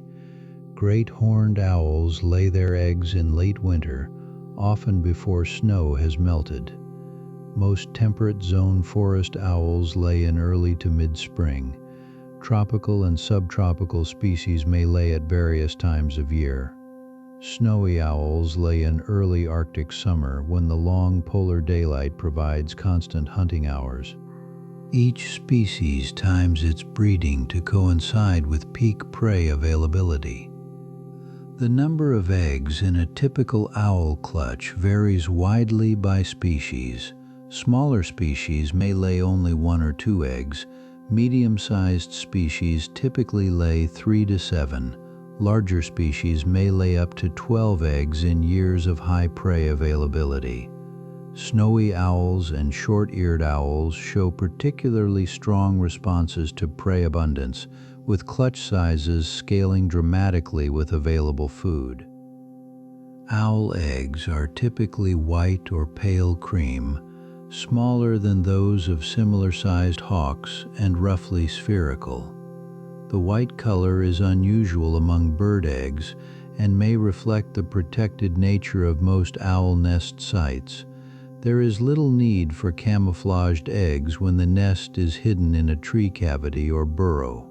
The eggs are relatively heavy in proportion to their size, with thick shells that help protect the developing embryo. Incubation is performed almost exclusively by the female. She remains on the eggs for 30 to 35 days in most species, leaving only briefly to stretch or to receive food deliveries from the male. The male hunts continuously throughout the incubation period, often catching 3 or 4 times more prey than usual to provide for both himself and his incubating mate. The patient cooperation of the pair is essential for breeding success. Eggs hatch asynchronously. The female begins incubating the first egg as soon as it is laid before the rest of the clutch is complete. As a result, the eggs hatch in the same staggered order they were laid, with several days between the first and last hatchlings. The oldest owlet has a significant size advantage over the youngest. This patient pattern allows for adjustment to prey availability. In good years, all owlets survive. In poor years, the youngest may not. Newly hatched owlets are completely helpless. They are covered in fine white or pale gray down. Their eyes are closed and they cannot regulate their own body temperature. The mother broods them constantly during the first weeks, keeping them warm against her body. The father continues to deliver food at high rates, which the mother tears into small pieces and feeds to the owlets directly. Owlet development is rapid. Within a week, the eyes begin to open. Within 2 weeks, the owlets can stand and walk around the nest. Within 3 weeks, they begin developing flight feathers. Within 4 weeks, they are nearly the size of adults but still covered in soft down. The patient parental food delivery continues throughout this period, with prey items delivered many times per day. Many owl species exhibit a behavior called branching, in which the owlets leave the nest before they can fly properly. They climb out onto nearby branches, sometimes walking with a clumsy hopping gait, and rest in different parts of the tree. The patient branching period allows the owlets to develop flight muscles and learn the surrounding territory before fully fledging. The parents continue to feed the branchers throughout this transitional period. Fledging, the first true flight, typically occurs between 5 and 10 weeks after hatching, depending on species. Even after fledging, the young owls are not independent. They continue to be fed by their parents for several weeks or even months, gradually learning to hunt on their own. The patient-long parental investment is one of the longest of any bird group, reflecting the considerable skill required for successful nighttime hunting. Once young owls are fully independent, they typically disperse from their natal territory in search of their own areas to settle.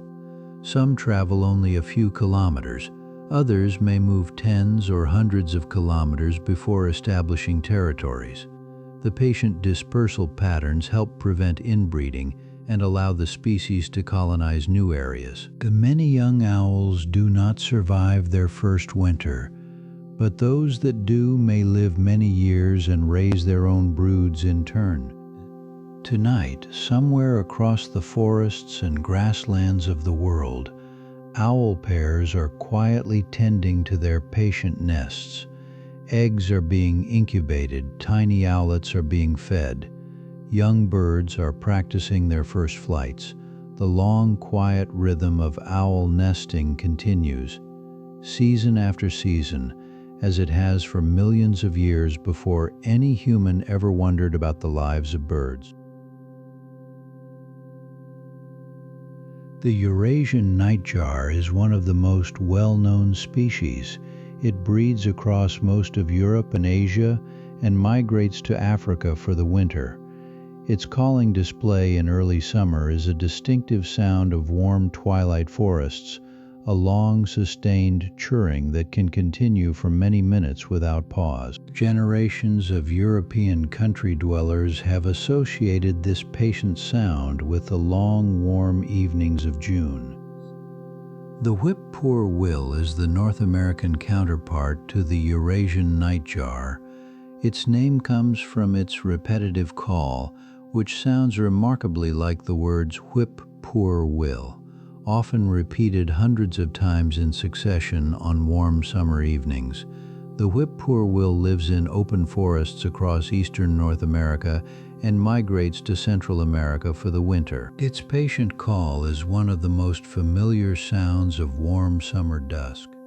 Closely related to the nightjars are the frogmouths of Australia and Southeast Asia.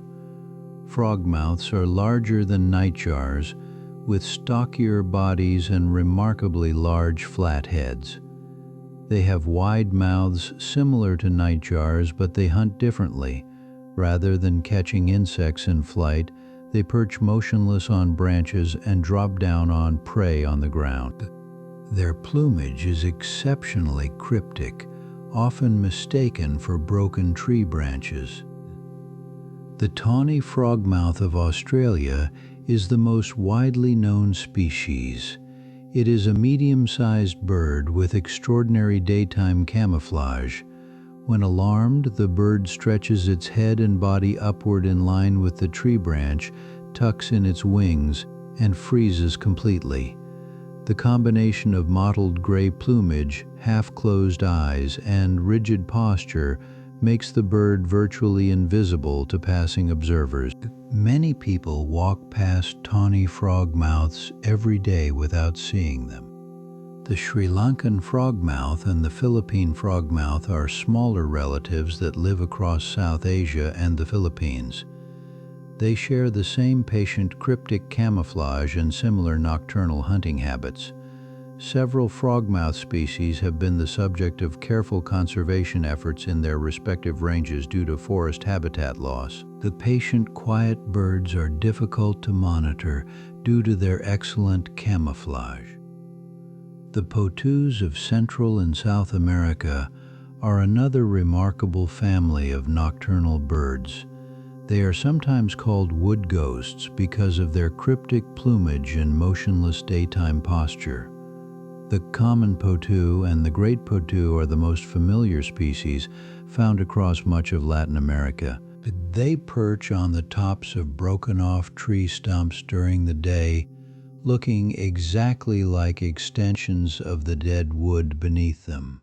Potoos are insect hunters like nightjars and frogmouths. They sit motionless on their stump perches at twilight, then make rapid sallying flights to capture passing moths and beetles. After each capture, they return to the same perch, where they continue their patient watch. The combination of cryptic perching by day and active hunting at twilight defines the potoo's quiet way of life. The oilbird is a unique nocturnal species found in northern South America. It is the only nocturnal fruit-eating bird in the world. Oilbirds nest in colonies inside deep caves, using echolocation similar to that of bats to navigate within the dark cave interiors. They emerge at night to forage in nearby forests, eating the fruits of palm trees and other tropical species. The patient cave-dwelling fruit eater is one of the most unusual nocturnal birds anywhere. Several other bird groups are partially or fully nocturnal in particular regions. Some nightjars hunt in groups during particular weather conditions. Several rail species are mainly nocturnal in their wetland habitats. Certain seabirds, including some petrels and shearwaters, return to their breeding burrows only after dark to avoid predators. Each of these patient, quiet adaptations to nightlife has its own particular ecological logic. The kakapo of New Zealand is one of the most unusual nocturnal birds in the world. It is a flightless, ground-dwelling parrot, the heaviest parrot species on Earth. Once widespread across New Zealand, the kakapo is now critically endangered and survives only on a few small predator-free islands. It is fully nocturnal, foraging on the forest floor for fruits, leaves, and roots during the night, while resting in cavities during the day. The kiwi is another famous nocturnal flightless bird of New Zealand. Kiwis use their long, sensitive beaks to probe the forest floor for earthworms and other small invertebrates. They have nostrils at the very tip of the beak, unique among birds, allowing them to smell their prey beneath the surface. Like the kakapo, kiwis face significant conservation challenges due to introduced predators on the New Zealand mainland. All of these nocturnal birds, owls, nightjars, frogmouths, potoos, oilbirds, kakapos, kiwis, and others, share the patient adaptations needed for life in the dark. Most have unusually large eyes for low-light vision. Many have specialized hearing or other senses to compensate for reduced visual cues. Many have cryptic camouflage to avoid daytime predators. The patient, quiet diversity of nocturnal birds across the world is one of the most remarkable patient stories of avian evolution.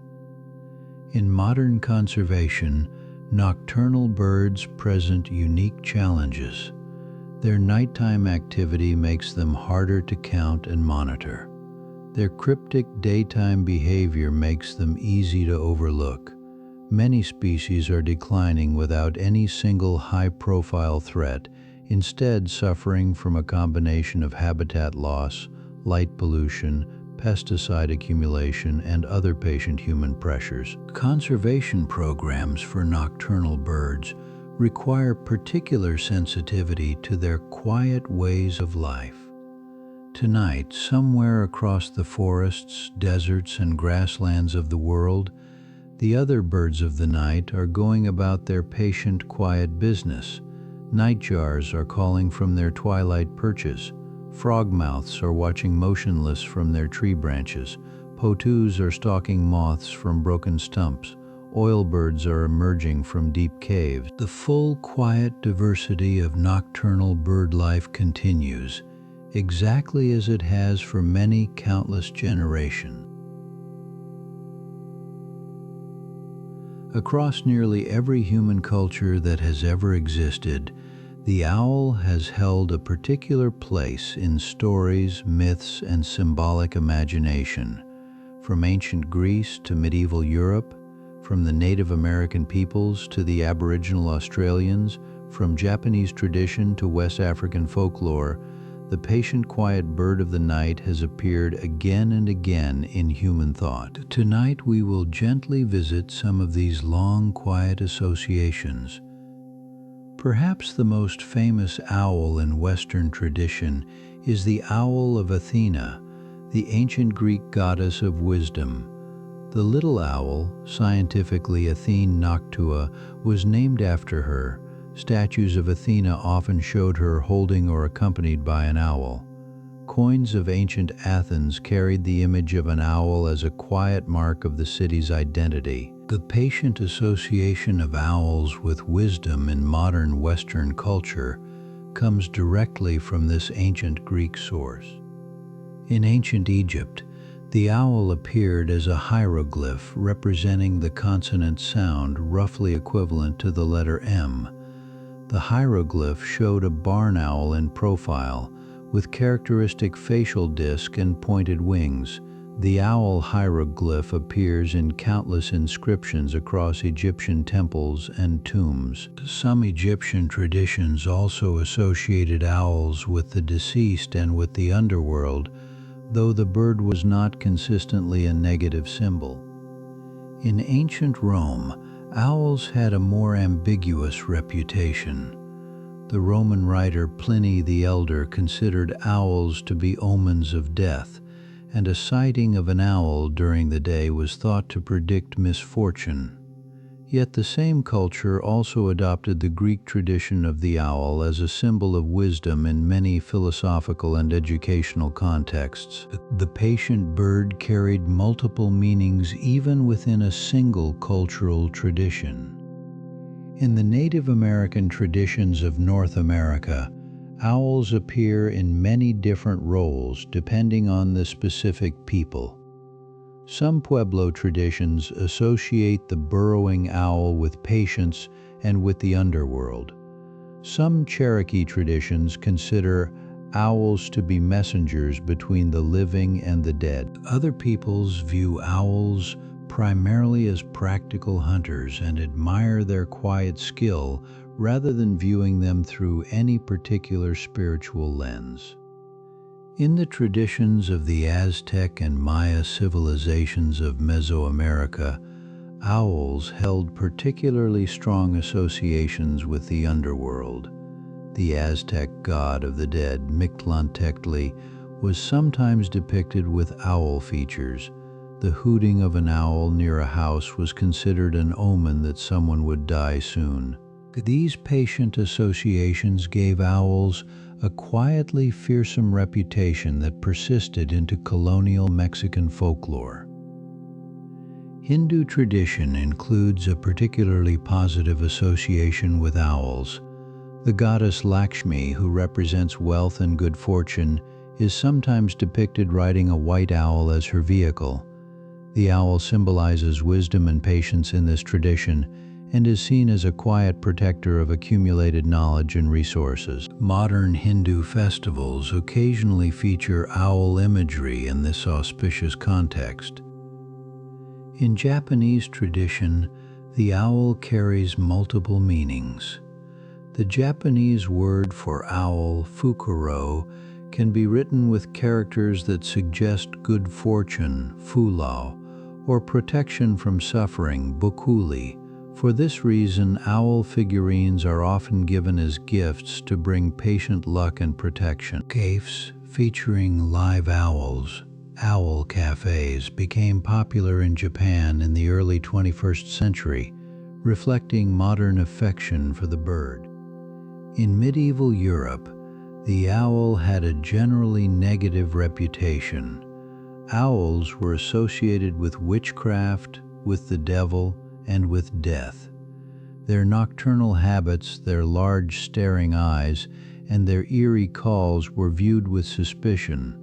Medieval bestiaries described owls as creatures of darkness, fitting symbols of those who refused the light of religious truth. This patient negative association persisted in European folklore well into the modern era.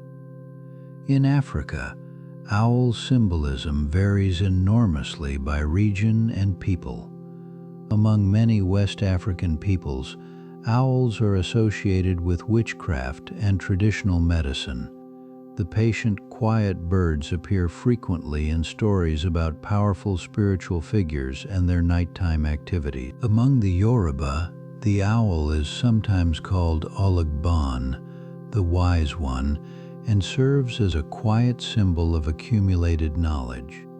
In Aboriginal Australian traditions, several different owl species feature in particular dreamtime stories. The Buguk owl appears in stories of nighttime spirits and ancestors.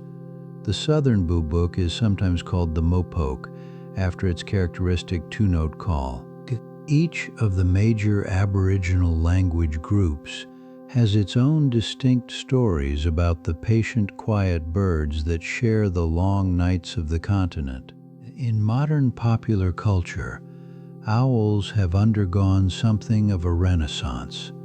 The Harry Potter series of novels and films featured numerous owl characters, including the snowy owl Hedwig. The series brought owl awareness to a global audience of millions of readers. Owl imagery appears in fashion, in interior design, in children's books, in tattoos, and in countless other contemporary forms. The patient bird has become quietly fashionable. Owl mascots appear in many sports teams, university crests, and corporate logos. The owl, as a symbol of wisdom, remains the most common modern association in Western culture, used by libraries, schools, universities, scientific societies, and intellectual organizations of all kinds. The patient ancient Greek tradition of Athena's owl has thus continued in modified form into the 21st century without significant interruption. The actual living owls, of course, know nothing of any of these human stories. They go about their patient, quiet lives in forests, fields, deserts, and mountains, hunting small mammals and raising their owlets, without any awareness of the rich human imagination that has surrounded them for thousands of years. The mythology belongs to humans alone, a quiet, patient mirror of human wonder reflected back from the bird in the night. Perhaps part of the long, quiet appeal of owls in human imagination is precisely their indifference to us. Unlike many other animals, dogs, cats, horses, doves, owls have never become close human companions. They remain wild, distant, watchful, mostly invisible. Their large, bright eyes seem to see us without judging us, to know us without engaging with us. In this patient distance, perhaps, lies much of their quiet, symbolic power. Across the long, quiet history of human culture, the owl has appeared as wisdom, as foreboding, as protection, as messenger, as mystery, as good fortune, as witchcraft, as guide, as observer. Almost every possible human association has been mapped onto the patient bird at one point or another. The owl has become, in a quiet, patient way, a kind of universal symbol that reflects the particular concerns of whoever happens to be looking at it. Tonight, somewhere in the long, quiet forests and meadows of the world, owls are quietly going about their patient business. They are hunting small mammals, they are calling to their mates, they are tending to their owlets. They know nothing of any of the human stories told about them. They are simply, patiently themselves, exactly as they have been for many million years before any human ever wondered about the meaning of an owl in the night. Thank you for spending this hour with us. If this video helped you find rest, please subscribe. It is what allows us to keep producing long nights like this one, slow visits through the quiet, patient world of owls and nocturnal birds, voiced gently and meant for sleep. Good night from the Circadian Institute. Sleep deeply. Sleep well. The owls are still gliding silently between branches tonight, their soft feathers parting the cold air without a single sound. The barn owls are still hunting in the moonlit fields, listening for the smallest movement beneath the grass. The snowy owls are still resting on the wide white tundra, calm and patient against the long cold night. And tomorrow when you wake, all of this will still be true. Good night. And with that, we bring tonight's quiet journey through the world of owls and nocturnal birds to a soft close. The owls are still gliding silently between branches. The barn owls are still hunting in the moonlit fields. The snowy owls are still resting on the wide white tundra. The patient, quiet birds of the night will all continue without us. Sleep softly tonight.